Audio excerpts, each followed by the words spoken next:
Hello and welcome, my name is Nilaus. This is episode 160 of our Let's Play campaign of Final Factory. Alright, so lots of things are going on. The fact that we are now done with all of this down here is quite fantastic. This one is... Okay, maybe I should have done some things before this. Okay, so we still have the lubricant issue, I guess. Yeah, lubricant issue. Let's have a look at the lubricant. How is the lubricant doing? The lubricant is doing quite well. Let's just get it out there. It can go to 200,000, but let's just get it out. All right, so what we're going to do is actually we're going to get started on a new design challenge.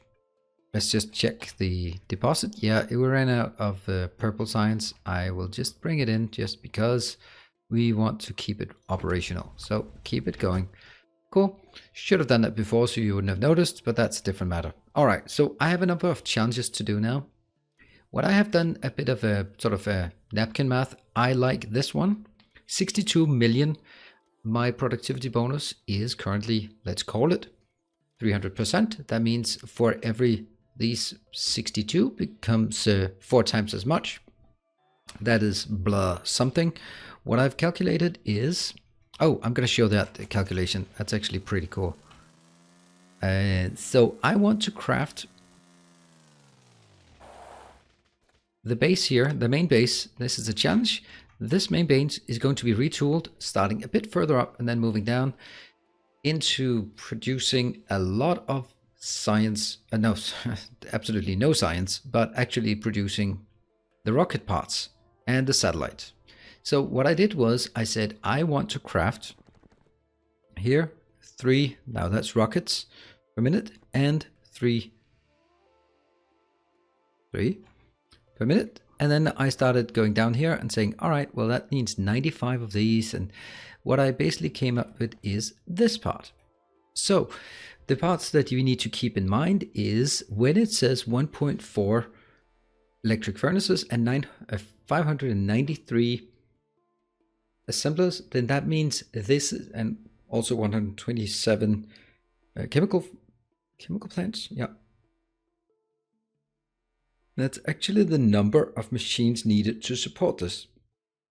The sorry, the beacons is not. The beacons is simply here to say this is a pattern where they have 8 around them. This is a pattern that have 12 around, so that I keep that in mind. And basically, I can say, all right, I need 33 of these plus another 7 more, and here I need 96 of these and plus 14, so that's 110 in total. You know, all of this down here. For example, that one is only going to be needed for the rocket parts, namely these, but not for the satellites, hence there are none. And so on and so forth. And then when I aggregate all of it up here, that means every minute I need 119,000 steel, iron, and most of it, if I divide by that by 5, 120 divided by 5, that's something, 24. And then we'll see 18 of those go directly into steel, and the rest goes into green circuits. There's pretty much no iron being used, with the very, very small exception of the radar and a single gear for that radar. The rest of the iron will be used for steel and green circuits. The copper will be used pretty much exclusively for but not quite, quite dominantly, if that's a word, for the cables, copper cables that will be part of the green circuits and the red circuits, but then also a bit for the low density structures. The oil is a completely different matter that I'm not going to dive into just yet. The annoying part that actually takes quite a bit of materials is the fact that I need 600. 600? That's a mistake. That should be 300, right? That one. 300. Yeah, that's a mistake there. 300 solar panels and 300 accumulators. They actually take quite a lot of materials, both in terms of steel and copper and green circuits.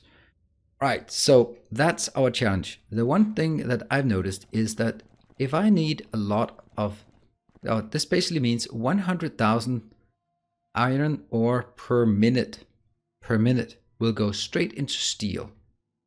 That seems like a lot, but if I actually take a look at this one will be times 4 because of the productivity. That will be 240 million iron ore, and using 100,000 per minute is going to be 2,400 minutes of operation, or 41 hours.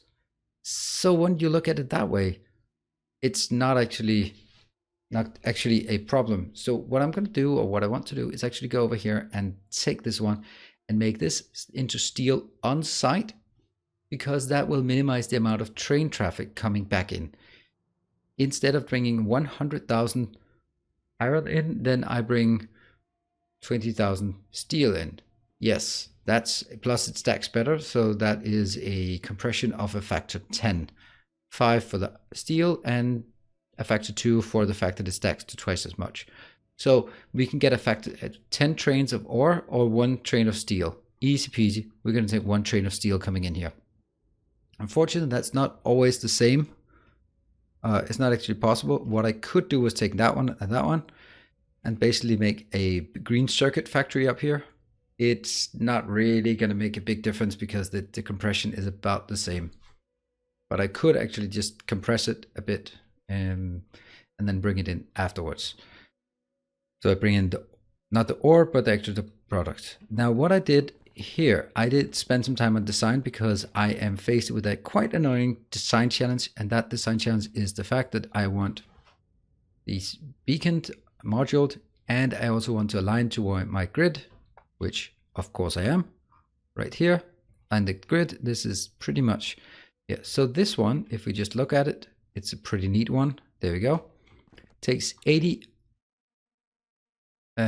furnaces, and that means 40 fully functional steel furnaces.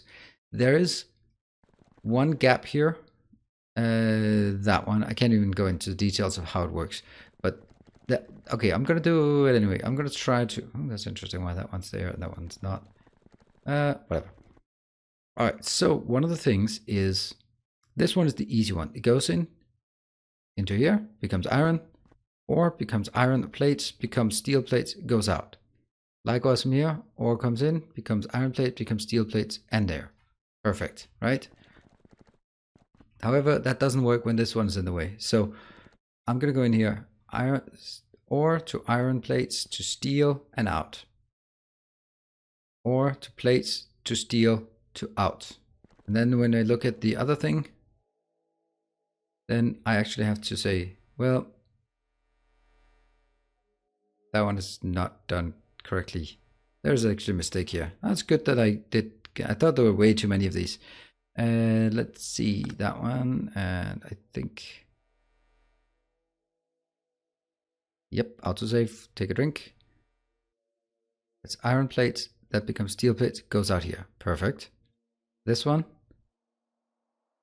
comes from here, iron plates, steel plates, and goes out there.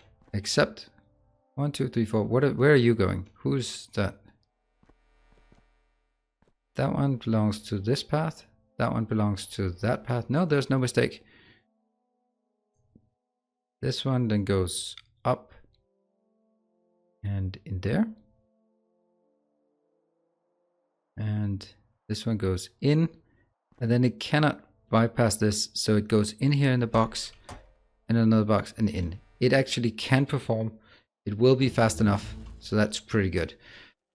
All right, so now that we have, so this one should give us, and I've marked a little marker up in the top left hand corner here. This one gives 5.3 thousand ore in, becomes 6.4 thousand out, and those will be consumed, and there will be, not quite, but let's count it backwards from here, 1,547 steel per minute for each of these blocks. And the best part is, they tile and they tile.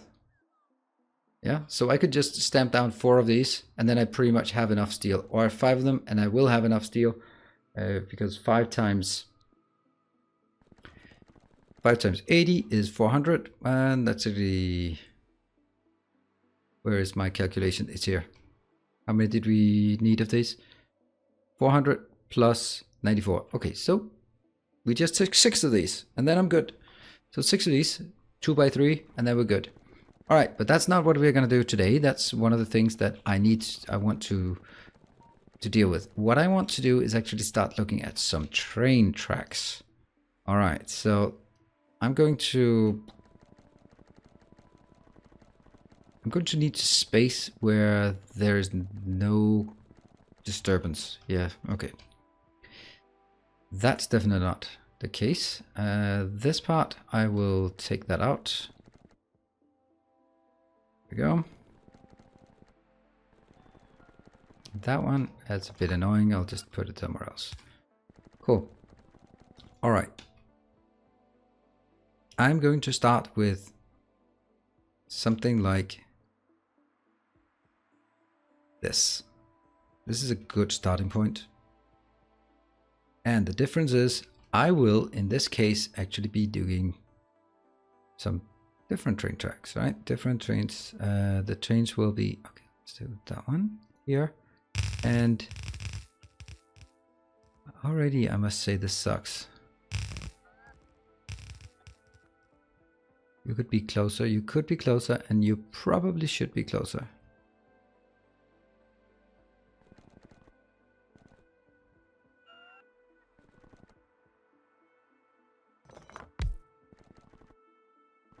So.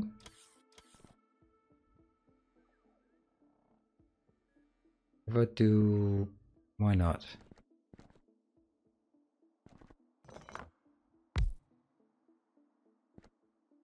There, yeah.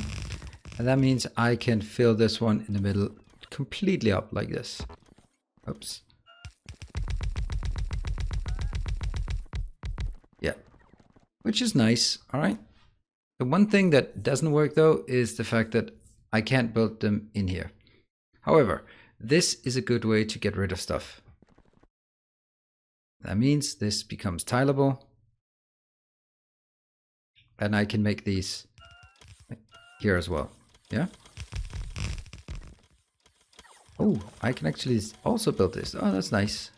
Okay, so it's not completely lost.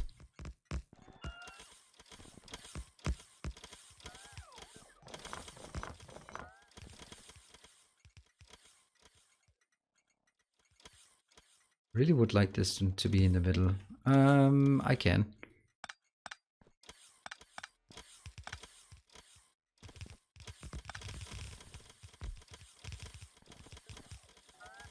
By basically saying they are going to be on the inside, like so. Got it and got it, yeah? Which means this thing still works.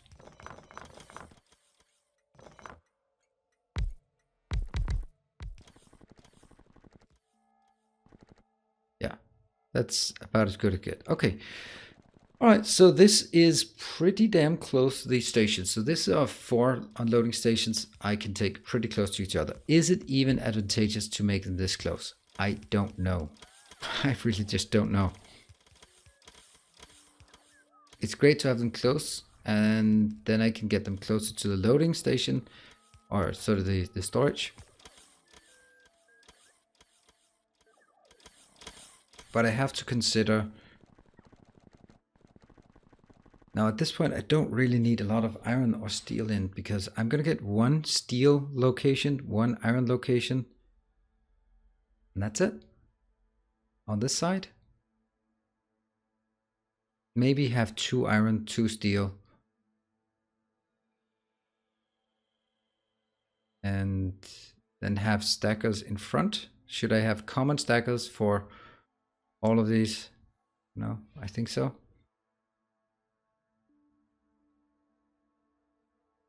My concern here is, or my question to myself, honestly, I'm gonna retire a lot of this, but then just basically store it here as steel coming in.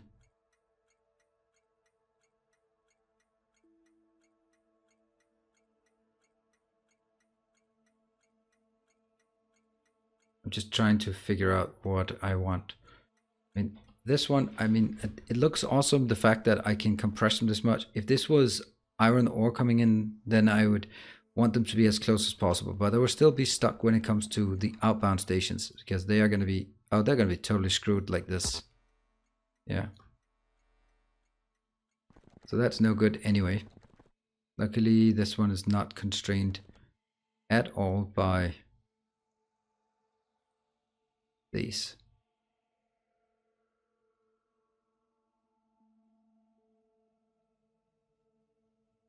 Oh, that one just completely wrecked this part. Hmm.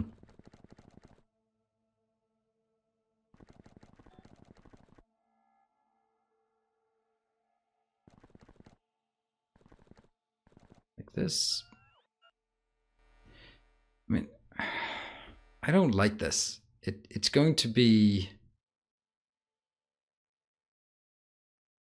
too compressed, because what if there are 4 trains? They're not going to be able to get out. I mean, yes, I could make him like these two go out that way, these two go out that way. The one benefit would be if I actually have double-headed trains, they could easily get in and easily get out, and then it would go out into a main network. But then they have to, I do think it's better to have like single-headed trains up here, up north, because then they can go out sort of like, I'm gonna have here, I'm gonna have one return line, one outbound line, and I think I want to stack them up. 2 loading trays, 2 loading stations, yeah, or 2 unloading stations. You know what? Let's just kill this part. This is only one of them is going to be relevant for sure. All right, so off we go with that. That's bound to happen. We can always put them in if we feel like it. All right, so what I think I want to do is actually take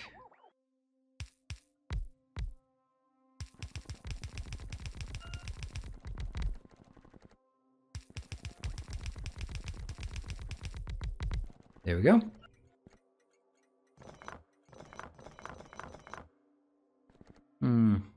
Is that going to be everywhere, or is it? I don't like the fact that it's, these are okay, but then I'd have to make some arbitrary thing here.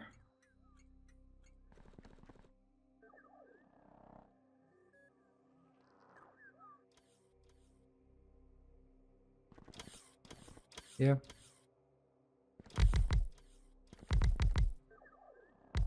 Alright, a bit of symmetry never hurt anyone. Alright, so that is going to be a nice unloading location. This will be the unloading location for, let's call it steel. They will be, I'll have a stacker in, no, not in front, but at the back. And that means, okay, yeah, easy.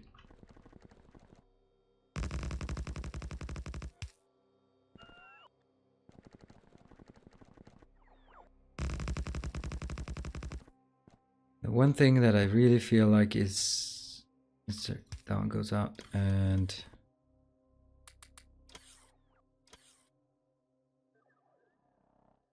I think if we remember, and we do this part. Why exactly? Well, we do this part because it means as soon as it starts leaving the station, it will bring in the next train, so they'll be closer to each other, right? If I only have a block out here, then I'm going to do the block at the end, then the train has to go all the way out. But this way, as soon as it leaves the first part, it'll start heading in. And I think that's correct. Yeah, we're going to make a change to the entire thing.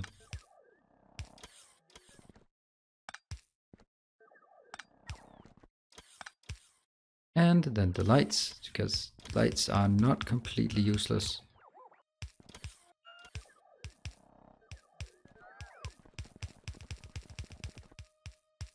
There. And now we take Ah, dear. That sucks. This one, none of these. None of these. That's the copy. This one, and I won't take that either. Kill. Also, that one. Let's try this.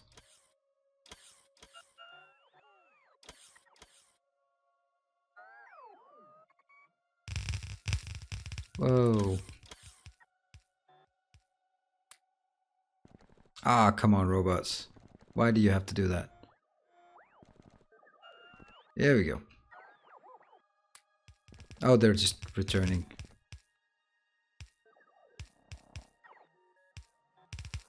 Build faster.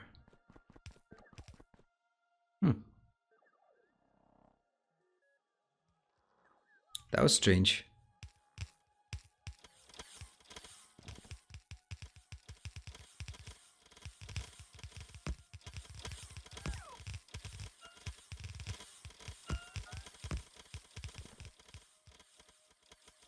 And here. So they can't go in, and I have to remember now these are single-headed trains, so they will look slightly different. Looks really awkward.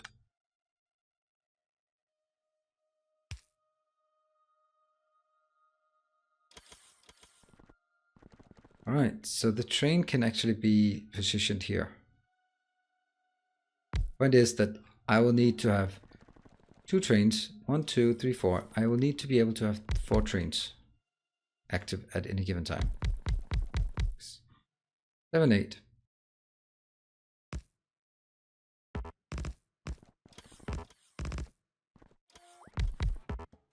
There, and this one will be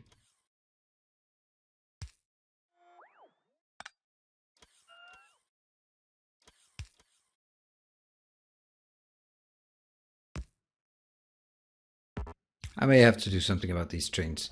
Okay, so let's talk about the idea. I'll have these two. They'll of course be merged together. That means they are coming in.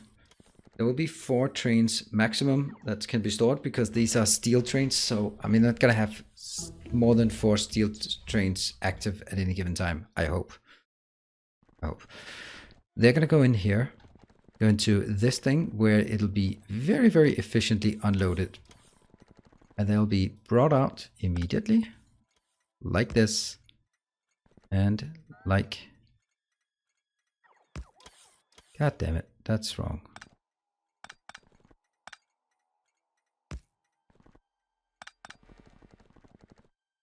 This is legacy stuff. Yes, maybe... I don't know if I want to take them out to both sides or just one side.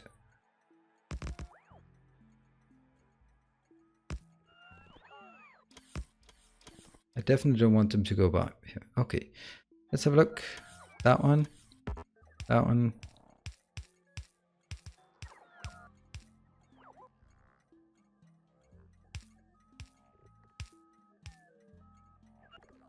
Alright, that's good. And then we need that one once they get out, and that one once they get out.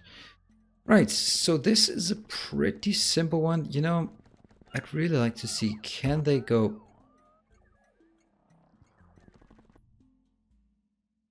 No, they can't go out. They'll have to be like one further, and then they can go out on this side. Should they always go out on one side? Yeah, they should. I'm going to be right-hand driving, so all this is a bit in vain.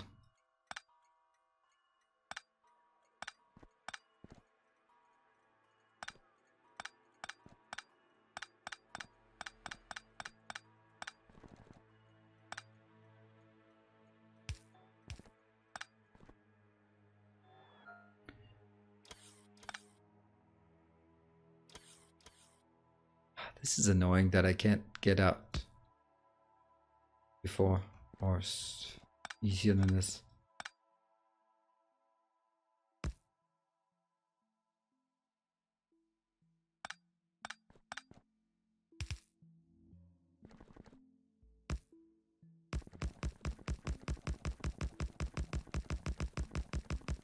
And these things do take a bit of space.